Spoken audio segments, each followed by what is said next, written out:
Bonjour à tous nos auditeurs et bienvenue dans notre rubrique aéronautique et marine, présentée par Catherine Loubet. Vous pouvez nous écouter à Enghien, en région parisienne et via Internet, en France ou à l'étranger grâce au progrès. C'est bien de progrès dont nous allons parler aujourd'hui et plus précisément celui de l'aviation. Nous avons déjà évoqué sur notre antenne bon nombre de pionniers du monde de l'air et parmi les plus grands, le nom de Henri Potez, à lui seul, évoque toute une époque de créativité industrielle. Une époque de développement poussée très rapidement par la première guerre de 14-18, suivie par celle de 39-45. Henri Potez est très connu par les férus d'aviation, mais également par la région de la Somme, où il naquit en 1891. Cela semble un temps lointain et méconnu pour les jeunes générations.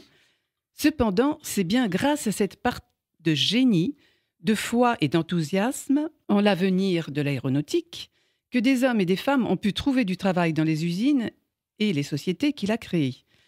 Que des prototypes d'avions sont devenus pour certains un véritable succès, dont le Potez 25, et nous reviendrons durant cette émission sur cet avion particulièrement. Notre émission, donc, comme vous l'avez compris, va retracer un résumé de son histoire à ce monsieur, de son histoire riche en rencontres humaines, en amitié, vous verrez également pourquoi, en entreprises, de fabuleuses entreprises, et en réalisation durant toute sa vie et finalement jusqu'à nos jours. Nous avons la chance de recevoir en nos studios un historien, le capitaine Sylvain Champenois, qui était déjà venu il y a à peu près 1 ou 2 mois pour nous parler de Georges Guilmer. Et il est chef du département Air, Histoire et Symbolique de Vincennes.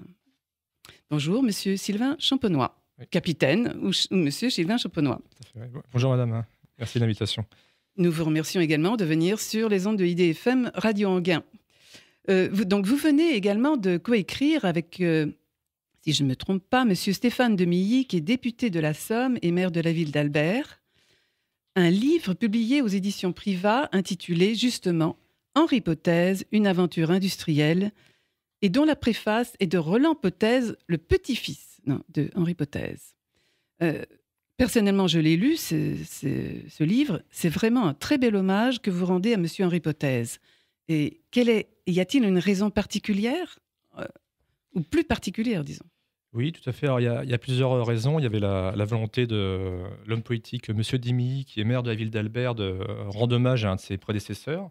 Parce que Henri Potez a été maire aussi de cette ville, avant monsieur Dimilly. Il y avait aussi la volonté de son petit-fils, Roland Potez, qui a été son successeur, qui a repris la société, de rendre hommage à son grand-père, qui l'avait initié et qui lui avait donné goût à l'aéronautique. Et au niveau temporel, donc on était en 2016, c'était le centenaire de la création des lycées Clerc avec Marcel Bloch, qui ensuite est devenu Marcel Dassault. Donc il y a eu 3 raisons principales qui ont poussé à l'avènement de cet ouvrage. Et monsieur Roland Potez a commandé une partie importante de la production totale de cet ouvrage et a relu et cautionné nos écrits. Voici pourquoi cet ouvrage est sorti en 2016 avec ses différents intervenants. Alors, c'est un ouvrage qui vient donc en octobre 2016, c'est tout récent. Oui, tout à fait. Ouais. Il est, on le redira à la fin, bien sûr, mais pour les auditeurs qui veulent l'acheter, il est aux éditions Privat, si je ne me trompe. Oui, tout à fait. Et RIVAT, d'accord. Et il a un coût d'environ... Je crois un coût de 22 € pour un peu plus de 400 pages. Donc c'est chez les éditions Privat qui ont une collection aviation, la principale maison d'édition du Sud-Ouest à Toulouse. D'accord. Alors écoutez, justement, comme on le disait tout à l'heure, il a une vie très riche, ce monsieur Henri Potez. Nous allons commencer par le commencement, si vous voulez bien. Donc oui. Avant tout, remontons aux origines. Lorsqu'il est né donc à Méault, c'est ça ? C'est ça, oui, il est né à Méault en 1891, donc dans une famille qui n'avait pas de vocation aéronautique. Enfin, l'aviation n'existait pas encore, il y avait l'aérostation, mais c'était une famille qui était plutôt un peu paysanne ou de notables des exploitants. Donc il grandit, il a une sœur un peu plus âgée, dont on ne sait pas grand-chose. Mm-hmm. Il a une enfance, alors il a eu des souvenirs, il était très attaché à sa région, donc il a eu une enfance qui s'est très bien passée, chérie. Et il rentre à l'école à 4 ou 5 ans et assez rapidement, au bout de quelques années, il montre une prédisposition à l'industrie, à tout ce qui est mécanique et manuel, et il est attiré par ce milieu. Il montre une vocation précoce pour l'aviation, donc au début de l'adolescence, à peu près à 12-13 ans. Il est attiré par les choses de l'air, donc par les ballons. Il n'y a pas encore vraiment d'aéronautique, hein. Le premier décollage au monde a été fait en 1890, donc un an avant Clément Ader. Oui, oui. Il est né en 1891, lorsque Clément Ader a essayé de faire de premiers vols devant des responsables militaires. Et en 1903, vous avez le premier vol réel de l'histoire de l'aviation fait par les frères Wright aux États-Unis, mais c'est fait de manière, on peut dire, secrète. Ce n'est pas connu sur la scène européenne. Donc là, il est assez visionnaire. Alors, Henri Potez ne fait pas partie des précurseurs ou des pionniers de l'aéronautique. Il ne conçoit pas les premiers avions qui aient volé, les aéroplanes. Non. Mais ensuite, avec la Première Guerre mondiale, il va faire partie des nouveaux qui s'intéressent à ce domaine. Donc, il rentre à l'école primaire. À l'âge de 6 ans, il est formé en 1902, il obtient son certificat d'études primaires, entre autres en montrant des capacités dans les matières techniques. Et donc, il demande à son père de pouvoir rentrer à l'école professionnelle de mécanique d'Albert, qui est dirigée par son père. Donc là, il fait un choix parce qu'il est attiré par le côté industriel. Alors, Albert, c'est une région... Oui, on va la situer un petit peu, cette région. Ouais. Dans le nord-ouest, c'est ça? C'est ça, ouais, dans le nord-ouest de la France, à peu près une centaine de kilomètres de la frontière. Et il y a un tissu industriel qui commence à être développé, entre autres avec des fabrications d'ascenseurs, de vélos, d'automobiles. Donc, c'est un cadre bénéfique à l'éclosion de l'attirance et des capacités d'Henri Potez.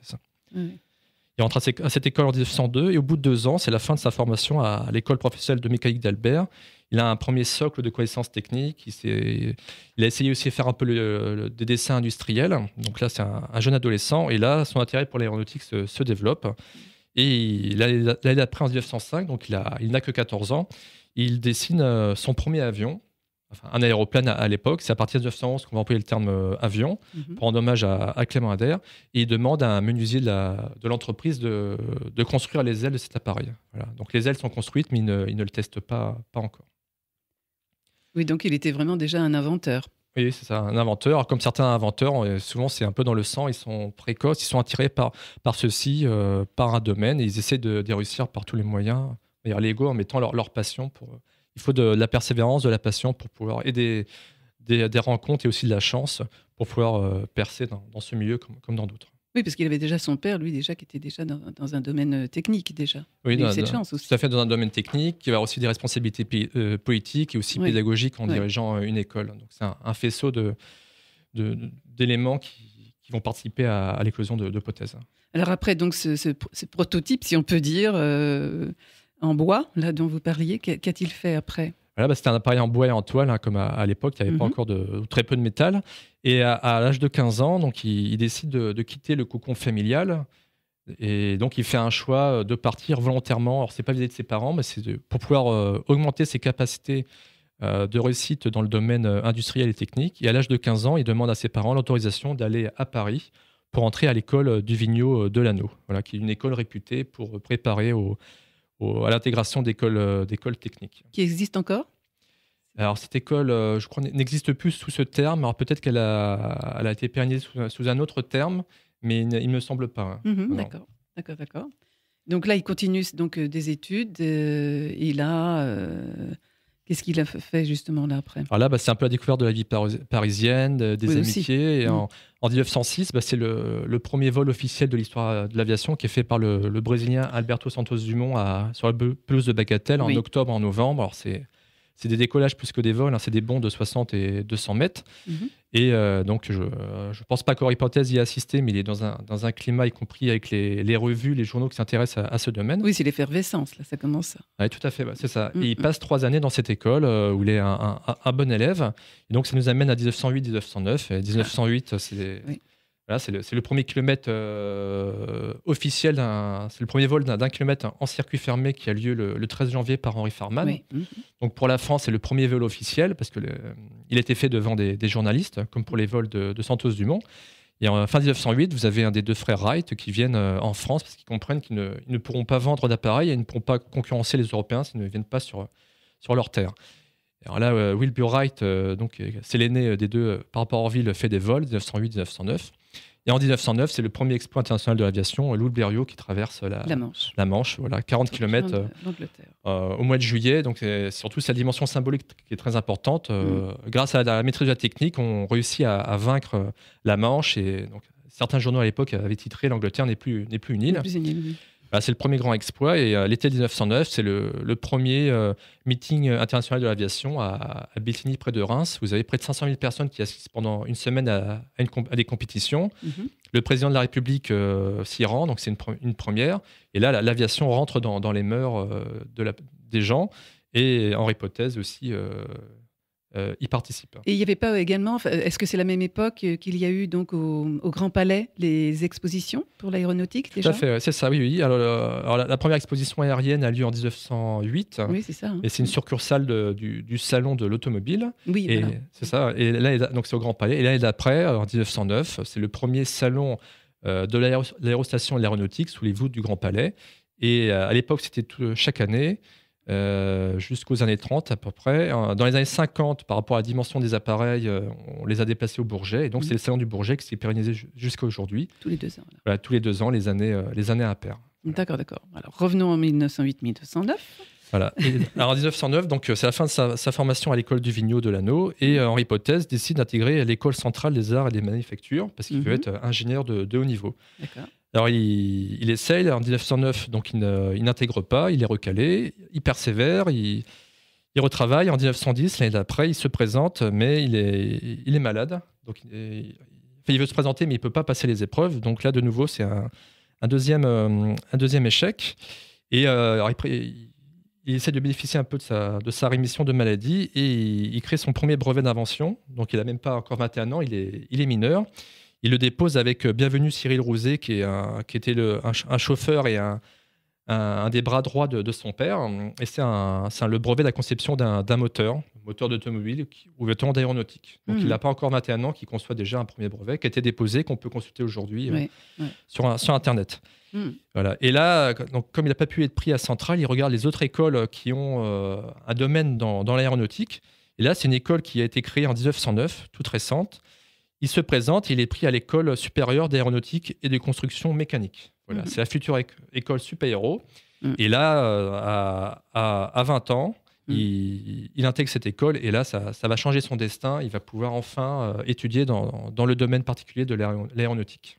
Oui, alors c'est vrai qu'au départ, c'est vrai, il faut le redire, c'était surtout d'abord les véhicules, enfin les voitures, les moteurs, et qui ensuite forcément ont pris le relais donc, pour les avions.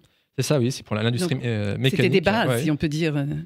Au départ, il y avait ces bases-là. Ouais, l'industrie mécanique, dont les moyens de transport. Donc, il y a les locomotives, mais là, ce n'était pas son domaine. L'automobile, l'outillage industriel et ensuite l'aéronautique, l'aviation qui commence à émerger.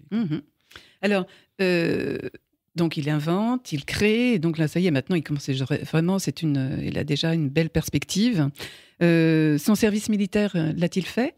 Oui, tout à fait. À quelle époque le faisait-on à ce moment-là? Alors, on faisait le service militaire, ça dépendait à peu près à l'âge, mais lui, il va le faire à 21 ans, en 1912. Oui. L'année d'avant, il a son diplôme d'ingénieur en aéronautique. Oui. En 1912, en septembre, juste avant le début de son service militaire, il dépose son deuxième brevet, mais c'est le premier brevet d'un avion. C'est un avion métallique. Donc, ce qui à l'époque était assez visionnaire, parce que c'est essentiellement de la toile et du bois. Et mais pourquoi métallique, justement, pourquoi métallique? Je pense qu'il voulait tester des matériels un petit peu plus durs et aussi par rapport à son expertise de la maîtrise du métal. Par exemple, là, c'est plutôt le capot moteur qui est en métal et le reste, c'est les ailes sont en bois avec de la toile. Voilà. Alors, cet appareil n'a jamais volé, mais il a été recréé en maquette récemment en octobre, on a voulu rendre hommage à Potez et à l'occasion de la sortie de l'ouvrage. On a une personne de la HAN, donc c'est l'association, l'association, je ne sais plus, je crois des amis, l'association aéronautique de l'histoire de Méault. Oui, oui, d'accord. Et qui s'intéresse entre autres à l'héritage d'Henri Potez et une personne, donc un chaudronnier de son état à la retraite, a fait une maquette à échelle réduite de cet appareil qui n'a jamais volé. Mais c'est bien déjà quand même. Voilà, tout à fait, oui. Voilà. Et donc, fin 1912, il commence son service militaire. Alors, c'était un service militaire initialement de 2 ans, mais face au danger avec l'Allemagne ou au contexte international, il est porté à 3 ans. Voilà. Et là, par rapport à ses connaissances, il est utilisé à bon escient. Il est envoyé à Chalais-Meudon, donc au bord de la région parisienne. Et Chalais-Meudon, et c'était un peu l'épicentre des recherches dans l'aérostation à partir des années 1880. Oui. Et sa formation d'ingénieur est utilisée à bon escient pour mener des projets. Alors, il est soldat deuxième classe, hein, donc il n'est pas gradé. Et il est affecté au laboratoire aéronautique de Chalais-Meudon et on lui demande de mener des études sur la puissance nécessaire pour un appareil capable de traverser l'océan Atlantique. Et là, Hum, on est en 1913, donc déjà. c'est vraiment visionnaire, hein. Ouais, C'est l'année d'après qu'on crée un premier prix pour traverser l'océan Atlantique. Ça ne sera pas le cas avec la Première Guerre mondiale. non, Ça sera une réalité en 1919 avec des hydravions et il faudra attendre oui, 1927 pour que Charles Lindbergh le réussisse. le réussissent complètement. Oui, Voilà. oui. Et là, donc, il le fait à la demande de son chef. Et en Mhm. 1913, il fait des calculs savants avec des formules mathématiques. Il établit qu'un avion monomoteur avec un moteur plutôt une faible puissance sera capable de traverser l'océan Atlantique. Et là, il est visionnaire parce que 14 ans plus tard, Charles Lindbergh réussira avec ce choix Exactement. technique. Avec le Spirit of Saint-Louis. Oui, tout C'est à ça, fait. tout à fait. Ouais, voilà. Et alors, son service militaire, début 1914, il découvre des personnes qui vont être essentielles dans sa vie. Louis Corollaire, Mhm. qui lui aussi a fait qui a fait l'école centrale, donc qui est vraiment un brillant ingénieur. Il a été major. L'école de construction mécanique, lui aussi, il est major. Et ça sera son futur directeur technique qui va développer quasiment tous ses prototypes. Donc, ils vont travailler ensemble très longtemps. Et il sympathise aussi avec un autre jeune brillant ingénieur, Marcel Bloch, qui deviendra Marcel Dassault après la Seconde Guerre mondiale et qui va partager une partie de ses activités aéronautiques avec Henri Potez. Alors, on va continuer de parler de tout cela juste après. On va s'envoler un tout petit peu en musique et on revient.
Eh bien, vous êtes toujours sur IDFM 98 Radio Anguin et nous sommes en direct avec le capitaine Sylvain Champonois du service R, département R, service historique et symbolique.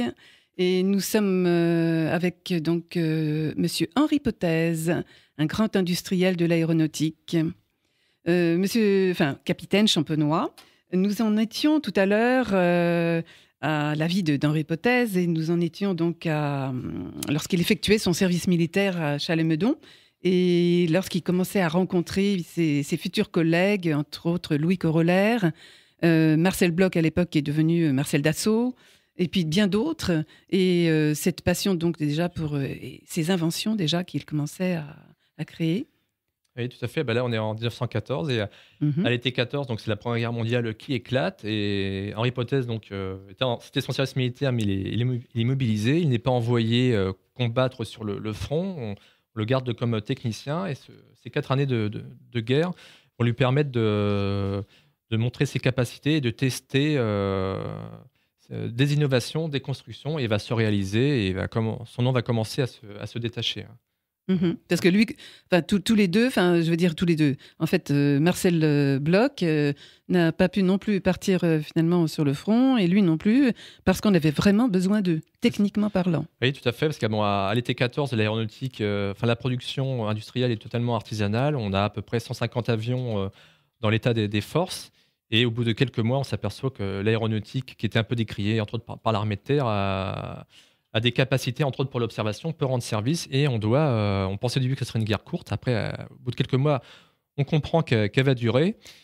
Et on a la nécessité de fabriquer rapidement, en quantité, des matériels de qualité. On manque d'ingénieurs. Et donc, de jeunes ingénieurs brillants comme Potez et Bloch ne sont pas envoyés combattre. On utilise leurs capacités à l'arrière du front pour pouvoir améliorer les appareils ou même en concevoir. Alors, je fais juste une petite parenthèse et je dis à nos auditeurs, s'ils n'y sont pas déjà allés, d'ailleurs, d'aller au Musée de l'air et de l'espace qui se trouve au Bourget, parce qu'il y a actuellement, je crois jusqu'au 29 janvier, une très belle exposition qui s'intitule « Verdun, la guerre aérienne », parce que c'est vrai qu'on parle bien sûr de 14-18, souvent bien, et malheureusement toutes les personnes au sol, mais justement, c'était les débuts de l'aviation et qui a beaucoup aidé avec toute la reconnaissance et puis la chasse. Et cette exposition est vraiment fabuleuse. Donc, allez au Musée de l'air et de l'espace. Voilà. Tout à fait, ouais. Oui.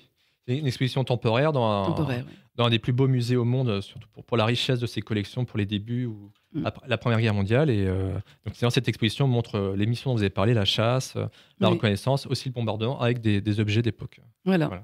Et on parle bien sûr des avions et peut-être aussi d'Henri Potez, je crois bien d'ailleurs, forcément. Alors, nous en étions donc 1914. Et Henri Potez est affecté au service de fabrication de l'aéronautique, un organisme d'État où l'État encadre cette production pour pouvoir arriver à avoir un matériel de qualité.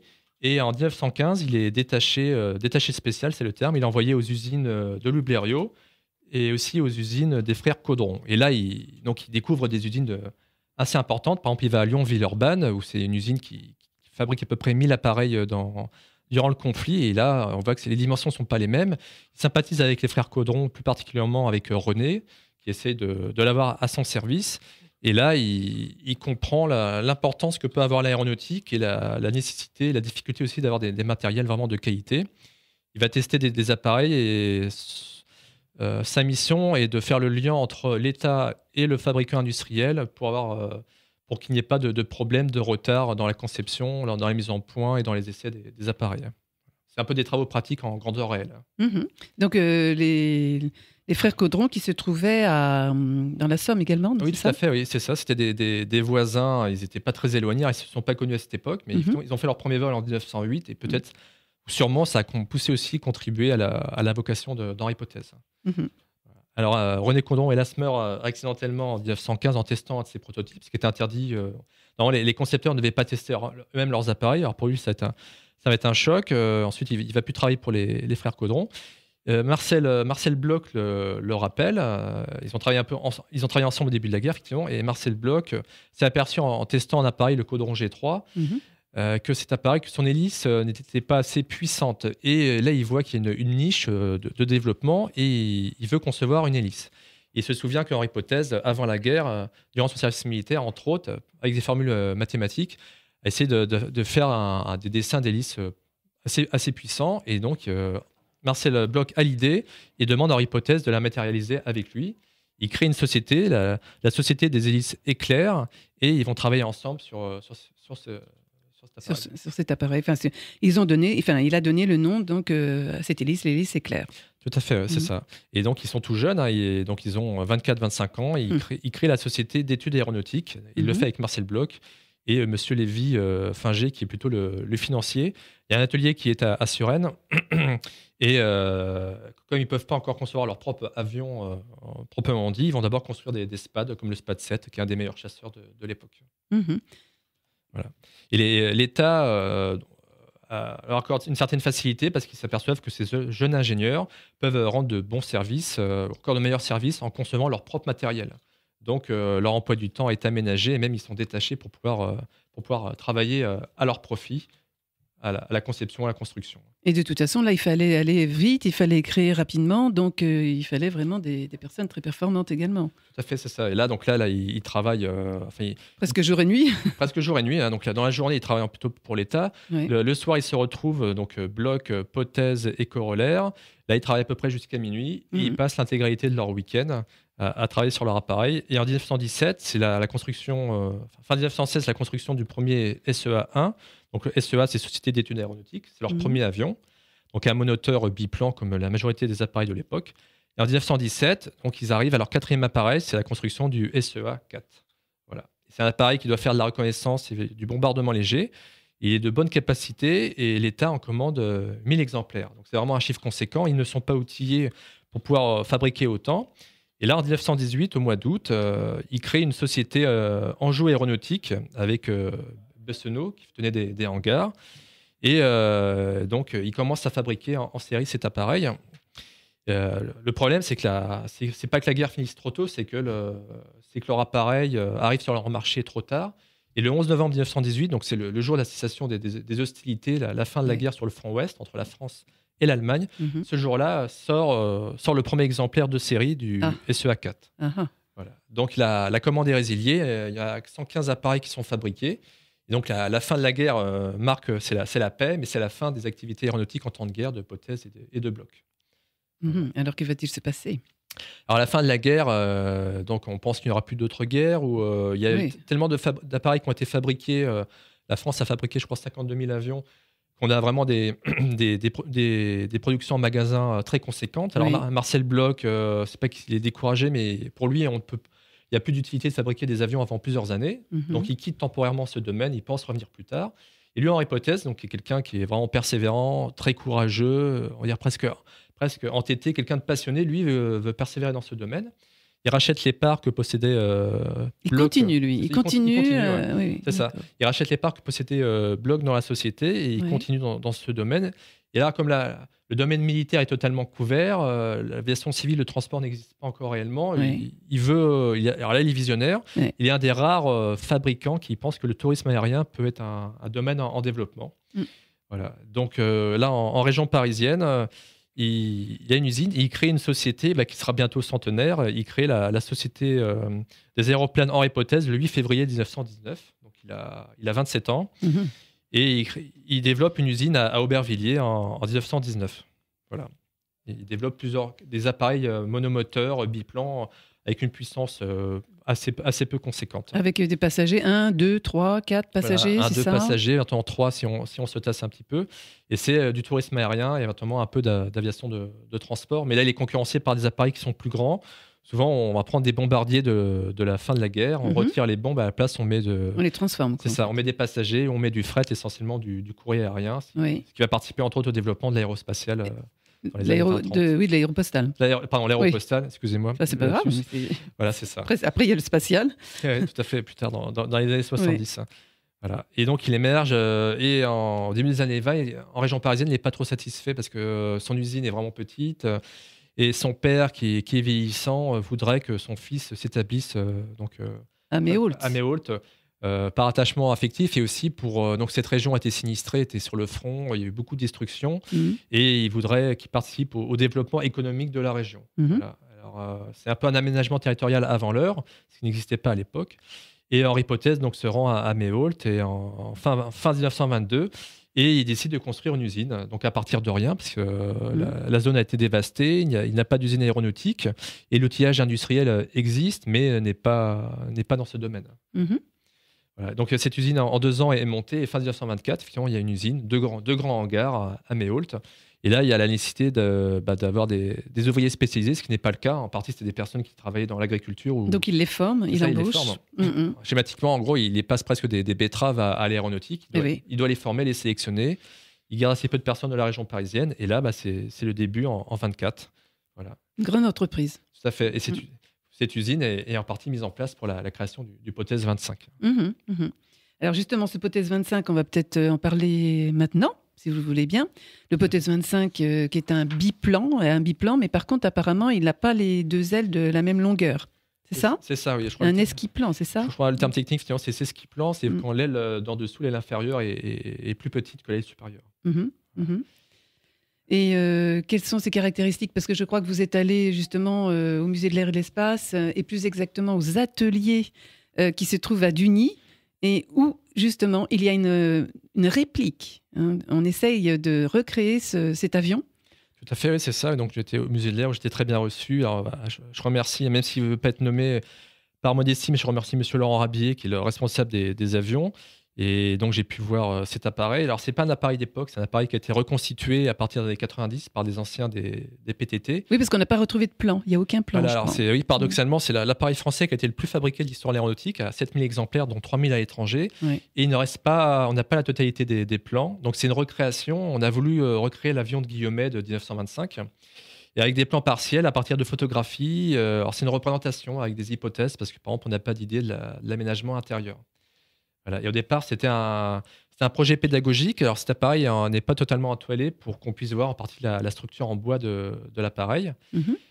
C'est un projet permanent au long cours de quasiment un quart de siècle. Il est en phase d'être achevé enfin. Et cet appareil, il y a quelques années, on pouvait le voir dans le hall 10 de l'entre-deux-guerres, où il était dans une fosse. Et là, maintenant, il est effectivement dans les hangars de Duny. Alors, il y a une dimension pédagogique.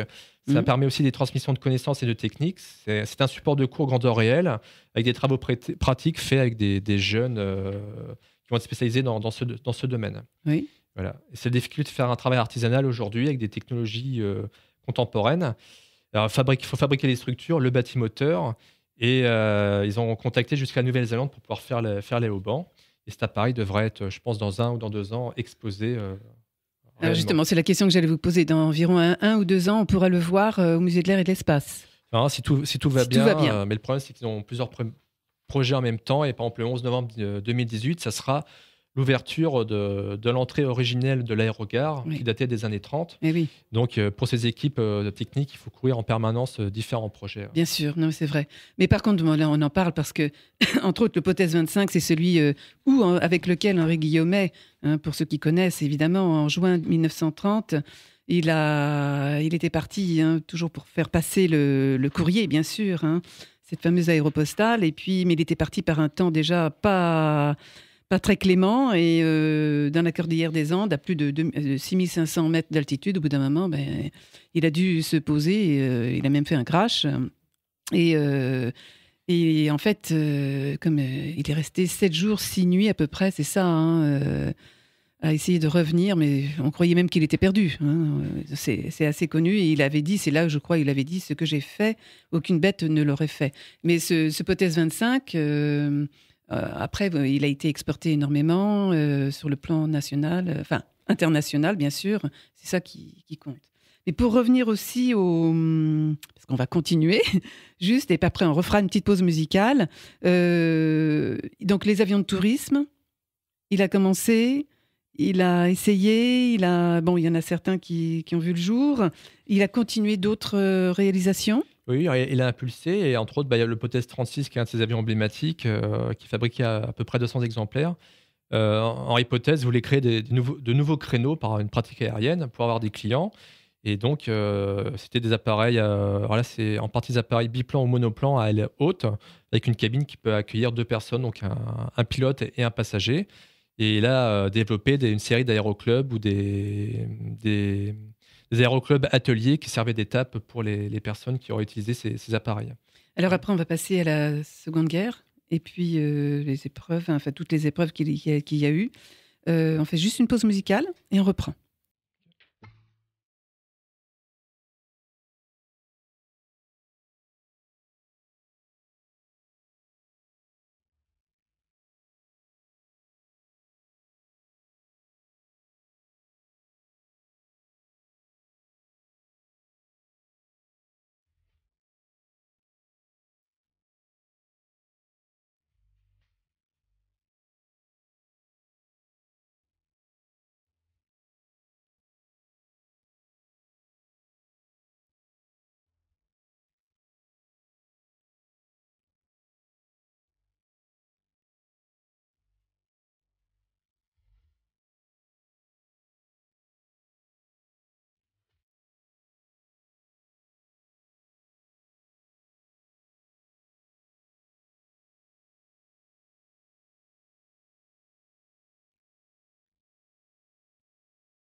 Toujours sur IDFM 98 Radio Anguin avec capitaine Sylvain Champenois et Henri Potez, la vie de Henri Potez et toutes ses industries aériennes, bien sûr. Capitaine Champenois, nous sommes en 1930 et en 1931. Il faut dire que Henri Potez est devenu le président de la Chambre syndicale des industries aéronautiques et qui est maintenant le GIFAS. C'est bien ça? Oui, tout à fait, c'est ça. Ouais. Oui. Alors les années 30, c'est son âge d'or, donc il a d'importantes... L'apogée. L'apogée, tout à fait. Ouais. D'importantes fonctions, et ces appareils triomphent et marquent leur nom au niveau mondial. Il y a les victoires à la Coupe de Jarmuth, donc c'est une course de vitesse dans les années 30. Il y a plusieurs records du monde d'altitude, des records de distance. L'épopée de la croisière noire qui a lieu fin 33-34, vous avez une vingtaine de Potez 25 au-dessus de l'Afrique du Nord. Et en 36-37, c'est la nationalisation. Et il reste à la tête de sa société. Donc l'État décide de nationaliser les industries. Et donc la société Potez devient la Société nationale de construction aéronautique du Nord. Voilà. Et donc Potez reste à la tête de la société et est un des principaux fabricants toujours en France d'aviation. Bravo. Voilà. Et donc c'est son âge d'or. Et en 39, malheureusement, c'est l'éclatement de la guerre en septembre. Alors c'est la drôle de guerre. Il n'y a pas d'opération militaire approfondie face à l'Allemagne, mais il continue de fabriquer. Le problème, donc en 1940, c'est la défaite, qui est un désastre pour l'histoire de la France. Et là, donc la partie nord de la France est occupée, donc y compris ces usines qui étaient assez proches de la frontière. Et c'est une retraite forcée pour lui. Il part dans le sud, il va au domaine du Rieul qu'il avait acheté avant. C'est une belle propriété. Sud-est, oui. Il va au sud-est, tout à fait, en Provence. Et là, c'est une retraite forcée pour lui. Et là, les autorités de Vichy le révoquent de la tête de sa société. Et donc, pendant 4 ans, il ne sera plus à la tête vraiment de la fabrication aéronautique, même si de manière clandestine, il fabrique un peu des moteurs. Oui. Et il accueille une partie de ses employés, dont la famille Chirac, Abel Chirac, qui était un peu son directeur financier, et qui est le père de Jacques Chirac, qui sera le futur 2 fois Premier ministre et futur président de la République de 1995 à 2002. Et donc, après, alors donc, pendant cette époque, il est, bon, comme vous dites, il est un peu mis en villégiature, et après, il revient. Il y a une renaissance, comme vous dites, après la guerre. C'est ça, c'est une renaissance pour lui, parce que pendant la guerre, à un moment, il était inquiété, on pensait qu'il était résistant, il était mis en résidence forcée, la Gestapo l'a arrêté.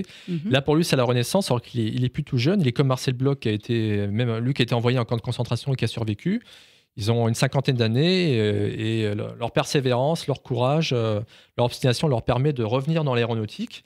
Alors, son équipe technique a été dispersée. Donc, d'abord, il fait de la diversification en rapport un peu avec le métal. Donc, il va faire des chaudières en fonte. Il va revenir d'abord avec des moteurs plutôt de moyenne puissance dans l'aéronautique. Il lui faut attendre 1952 pour revenir à la conception d'avions proprement dit. Voilà.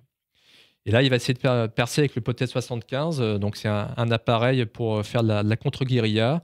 Avec un moteur pour pouvoir frapper l'adversaire, mais au niveau technique, la conception est un peu en décalage avec l'époque. On le teste durant la guerre d'Algérie, mais cet appareil n'est pas retenu par les services officiels de l'État. Donc là, pour lui, cet appareil ne perce pas. Et alors, il a des moyens financiers qui sont certains. Il rachète la société Fouga. Air Fouga, donc ça va devenir la société Potez Air Fouga. Le fameux Fouga là, qui a équipé à un moment donné la patrouille de France. C'est ça, le Fouga Magister, qui est vraiment une grande réussite technologique, industrielle de la France de l'après-guerre. Oui. C'est le premier avion conçu spécifiquement pour l'apprentissage du vol sur un avion à réaction. Il est fabriqué à près de 1000 exemplaires, vendus à peu près une vingtaine de pays. Et donc, il équipe la patrouille de France à partir du milieu des années 50 et aussi l'armée de l'air pour former sur cet appareil. Il a été aussi un peu pour la marine, je crois, parce qu'ils ont, il y a eu ils ont fait des tests et il a été dans la marine. C'était le Zéphyr, la version navalisée. Oui. Alors, en hypothèse, ne conçoit pas cet appareil, mais permet sa mise en vente en rachetant cette société. Ça lui permet de revenir dans ce domaine et d'avoir une possession de différentes zones géographiques et l'outillage industriel. Voilà. Et alors, le problème, c'est le passage de l'aviation à réaction, et pour lui, est plus difficile que pour Marcel Bloch, qui développe... Oui, de son côté, Marcel Dassault, finalement, lui, là, il a... C'est ça. Marcel Bloch est devenu Marcel Dassault. Il est parti comme une fusée. Il est revenu, et là pour lui, c'est vraiment une accélération pour Marcel Dassault. L'Ouragan, le Mystère 4, il devient le principal fournisseur de l'armée de l'air. Il a le monopole à partir des années 60 avec les Mirage 3, Mirage 4, qui sont des appareils qui sont vraiment au niveau mondial. Et pour Potez, le passage à l'aviation à réaction est plus difficile. Et fin des années 50, il conçoit un avion à hélice, le Potez 840, qui a 4 hélices, pour faire un avion de ligne plutôt à moyenne distance. Voilà. Alors là, le problème, c'est que l'aviation à réaction perce déjà aux États-Unis et en France au début des années 60. Donc cet appareil est bien techniquement, mais est un petit peu en retard par rapport à d'autres avions. Et à fonds propres, il construit 10 appareils, donc il met en danger sa société. Et il avait un contrat avec les Américains, mais finalement, ça ne marche pas. Il a peut-être des pressions de l'État vis-à-vis, par exemple, le général de Gaulle ou autre. Et donc cet appareil n'est pas mis en vente, même s'il y avait une usine qui a été créée en Irlande. Et donc il n'y a pas de commande. Voilà. Alors là, le problème, c'est qu'il y a beaucoup d'argent qui ont été engagés.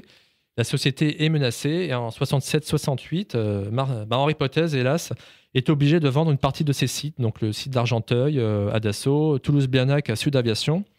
Et c'est la fin des programmes de construction d'avions et de moteurs Potez. Voilà. Donc c'est vraiment pour lui très difficile. Il le vit mal. Et là, à la fin des années 60, début des années 70, Henri Potez devient une figure, un témoin de l'histoire aéronautique, mais ce n'est plus un acteur proprement dit. Oui, voilà, c'est ça. D'accord. Alors, il a une grande amitié avec Marcel Dassault, alors même si parfois ils ont un peu des bisbilles. Par exemple, oui, c'est une amitié de 60 ans à peu près, c'est ça. C'est ça, oui, c'est une amitié de 1914 à la mort de Potez en 81, parce que Marcel Dassault, lui, meurt en 86. Il vit jusqu'à l'âge de 80 ans. Henri Potez, lui, meurt à 90 ans, ce qui à l'époque déjà un âge très conséquent. Donc ils sont amis, ils se voient et Henri Potez donc est décoré en 68, il reçoit l'Ordre national du mérite qui est remise par son ami Marcel Dassault qui est un homme politique qui était député. Hein. Mhm. Voilà. Voilà. Et là, à partir du début des années 70, Henri Potez met son énergie, ses connaissances vraiment au service de la conservation on va dire patrimoniale de l'aéronautique. Donc avec des amis témoins. Par exemple, il était ami avec Joseph France qui était le premier à avoir eu une victoire aérienne de l'histoire mondiale en octobre 1914. Et il fait partie aussi de l'AMA. Il est président en 1958 de l'Association des Amis du Musée de l'Air. Et voilà, donc il est président aussi des Amis du Musée de l'Air, donc du Bourget, bien sûr, aussi. Et on a aussi, il y avait aussi j'aurais bien aimé on cite les quelques noms, bien sûr, de ces pilotes d'essai qu'il a eu aussi. Gustave Lemoine et Georges Détré. À un moment donné, dans les années 30 à 38 à peu près, c'est ça, hein? C'est ça, tout à fait. Oui. Alors, Georges Détré, là, est mort en testant des appareils Potez, mais le moine a survécu jusqu'à les 70. Et ils ont participé, c'est vraiment une équipe importante, comme Maryse Bastier qui a fait des vols de promotion sur des avions Potez. Est-ce que c'est Maryse ou Maryse Bastier? Parce que justement, parfois, il y a peut-être eu les deux. Alors Maryse Bastier, je crois, a travaillé, Et l'altitude, ça serait Maryse Hills, non? C'est pas ça? Oui, les records d'altitude, c'est Maryse Hills. Maryse Hills, voilà. Et Maryse Bastier aussi, oui, pour d'autres records. C'est ça, tout à fait. Donc, il s'est appuyé aussi sur, par exemple, Maryse Bastier, Maryse Hills, sur des personnes qui étaient connues à l'époque pour pouvoir promouvoir les appareils. Et certains donc vivent jusqu'aux années 70 et par exemple France ou le moine ont nourri une amitié quasiment jusqu'à leur mort avec Potez. Alors justement, est-ce qu'on peut parler du personnage aussi physiquement, Monsieur Henri Potez était un homme pas très grand, mais pour l'époque c'était normal, 1m65, c'est ça? C'est ça, ouais, c'était la taille moyenne de l'époque, 1m65, c'est à peu près la même taille que Marcel Bloch Dassault, mais il était plus imposant que son ami Dassault, donc c'était quelqu'un, on peut dire pas forcément trapu, mais assez solide, et c'était vraiment un rock, hein, vraiment. Il avait une voix, paraît-il, de stentor. C'est ça, une voix assez grave, et donc il était quelqu'un de passionné qui pouvait s'emporter. Donc par exemple, pour l'hypothèse, lorsque je l'avais interviewé, se souvenir de petit-fils, d'avoir eu son grand-père, on entendait sa voix malgré les portes capitonnées au 49 avenue Kléber, qui était un de ses appartements. Voilà, donc c'est vraiment un leader, quelqu'un de fidèle en amitié par rapport à les amis ou ses employés. Hein. Quand la personne faisait l'affaire, elle pouvait rester jusqu'à la retraite. Donc il pouvait manifester son mécontentement, mais qui aussi exprimait sa satisfaction. Hein. Voilà, donc c'était vraiment un leader. Alors, il n'aimait pas forcément faire des discours, mais pour lui, les relations humaines étaient importantes. Alors, après, donc... il a eu donc des usines, on peut dire, en Île-de-France, finalement, dans le nord de la France. Tout à fait, c'est ça. Et dans le sud-est, dans le sud-ouest. Tout à fait, oui, il a eu jusqu'à 6 sites à peu près. Et ensuite, le seul site qui a perduré jusqu'à aujourd'hui, c'est à Aire-sur-Adour, près de Pau. Près de Pau, d'accord, oui. C'est ça. Et là, c'est grâce à l'action de son petit-fils. Et avant ceci, donc dans les années 70, avec le général Sarrac, qui était le directeur du musée de l'air et de l'espace, il va œuvrer au déplacement des collections de Chalais-Meudon, qui étaient devenues trop petits, dans le musée de l'air développé à l'époque. Voilà, dans les années 80, par exemple, avec la Grande Galerie. On va mettre un petit peu, pourquoi pas Toulouse, juste un tout petit peu.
Toujours IDFM 98 Radio Anguin, capitaine Champenois qui nous parle de Henri Potez et bientôt Roland Potez, bien sûr.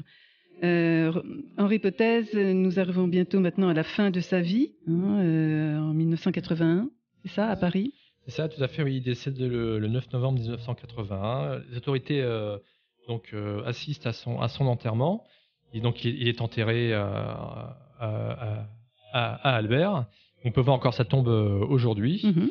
Et son œuvre industrielle aéronautique va perdurer, car son petit-fils, Roland Potez, va racheter ce qui restait de la société aéronautique. Donc, ça devient Potez Aéronautique, qui existe encore aujourd'hui, qui marche bien. Il y a 600 employés. L'industriel principal est à Aire-sur-Adour. Ils font des pointes avant pour leurs clients, donc principalement Airbus et Dassault. Et là, ça se développe et ils créent une usine en Espagne. Donc c'est une continuité. Tout à fait, là, sur plusieurs générations. Donc on a eu Henri, le grand-père, Roland, le petit-fils, et son propre fils devrait, à Roland Potez, Antoine Potez, devrait lui succéder dans quelques années. Voilà, donc c'est vraiment familial et c'est vraiment ce qu'on appelle une entreprise. Tout à fait, ouais, familial, et avec, on va dire, une vocation. Et en 2019, ça sera le centenaire de la société Potez. Alors qu'est-ce qu'il va y avoir en 2019 ? Je pense qu'il y aura des commémorations qui sont faites à Aire-sur-Adour, oui. À Méholt, il y a Potez Héritage qui valorise la dimension patrimoniale, et il y aura, je crois, un second ouvrage qui va être fait avec les éditions Priva, mais qui sera plutôt sur l'entreprise Potez. Voilà. Alors est-ce qu'il y a un message qu'on peut retenir de sa vie ? Henri Potez, c'était quelqu'un de passionné, qui a réussi à affronter les obstacles, à faire que les difficultés ne sont devenues que temporaires ou passagères, grâce à son courage, sa persévérance, sa capacité à s'entourer de bonnes personnes, à faire des bons choix. C'était quelqu'un de passionné dans l'aéronautique, dans l'industriel et dans les relations humaines. Voilà, c'est exact. Il a permis à des hommes et des femmes de vivre en même temps et de croire à une foi terrible. C'est ça. C'est ça qui est... Il a transmis son énergie également. Et vivre de leur passion et faire que leurs rêves deviennent leur vie de tous les jours. Et puis il a su s'entourer de brillants collègues également. Tout à fait, ouais. Alors, en premier avec Louis Corollaire, qui avait aussi un frère Henri, et les deux frères Corollaire ont marié leur destin professionnel avec Potez jusqu'à leur retraite. Alors nous vous remercions donc monsieur et capitaine Sylvain Champenois, donc de nouveau chef du département Air, Histoire et Symbolique à Vincennes, qui se trouve à Vincennes. Et nous rappelons les coordonnées de votre livre Henri Potez.